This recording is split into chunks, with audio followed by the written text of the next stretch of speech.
గ్రామ పంచాయతీ సిబ్బంది పెండింగ్ వేతనాలు వెంటనే చెల్లించాలని సిఐటి జిల్లా కోశాధికారి గ్రామ పంచాయతీ యూనియన్ జిల్లా గౌరవ అధ్యక్షురాలు కడారి నరసమ్మ ప్రభుత్వాన్ని డిమాండ్ చేశారు. శుక్రవారం సాయంత్రం 5 గంటలకు విడుదల చేసిన ప్రకటనలో వివరాలు వెల్లడించారు.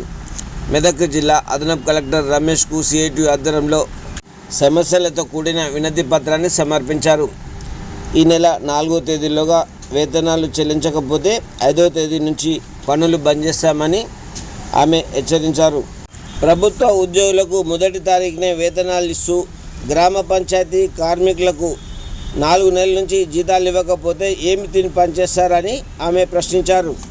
గ్రామ పంచాయతీ కార్మికులకు డబ్బులు అప్పులు దొరకక అర్ధాకలతో ఉంటున్నారని ఆమె అన్నారు. ప్రభుత్వం వేతనాలు చెల్లించకపోతే ఈ నెల 5వ తేదీ నుంచి పనులు నిలిపివేస్తామని ఆమె హెచ్చరించారు.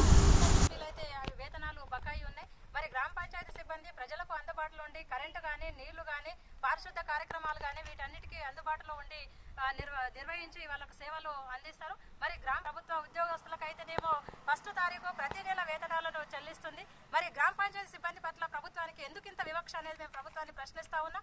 మరి గ్రామాలలో పనిచేస్తూ అందరికీ అందుబాటులో ఉండి అన్ని రకాల సేవలు అందిస్తున్న వీళ్ళ మీదనే ఇంత వివక్ష తగదని కూడా మేము ప్రభుత్వానికి హెచ్చరిస్తా ఉన్నాం. మరి ఏడపాయల జాతర కార్యక్రమం పనులను కూడా గ్రామ పంచాయతీ సిబ్బంది ఉపయోగించుకొని జిల్లాలో ఉన్నటువంటి అన్ని మండలాల నుంచి అన్ని గ్రామాల నుంచి ఏడపాయల పనులు నిర్వహించడం కోసం, జాతర పనులు నిర్వహించడం కోసం అక్కడికి పంపిస్తారు. మరి వేతనాలే లేవు, అక్కడికి ఎట్లా వెళ్తామని చెప్పేసి మేము ప్రభుత్వాన్ని అడుగుతా ఉన్నాం.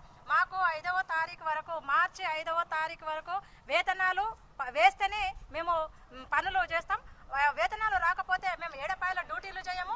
అలాగే మేము అసలు మొత్తం జిల్లాలో కూడా పనులన్నీ బంద్ పెడతామని చెప్పేసి కూడా మేము ఈ సందర్భంగా ప్రభుత్వానికి హెచ్చరిస్తా ఉన్నాం. పెండింగ్ లో ఉన్న వేతనాలను వెంటనే చెల్లించాలి. ఏడపాయల ఒకవేళ వెళ్ళినా అంటే వేతనాలు వచ్చిన తర్వాత ఒకవేళ అక్కడికి వెళ్ళినా వాళ్ళకు సరైనటువంటి మౌలిక వసతులు కల్పించాలని చెప్పేసి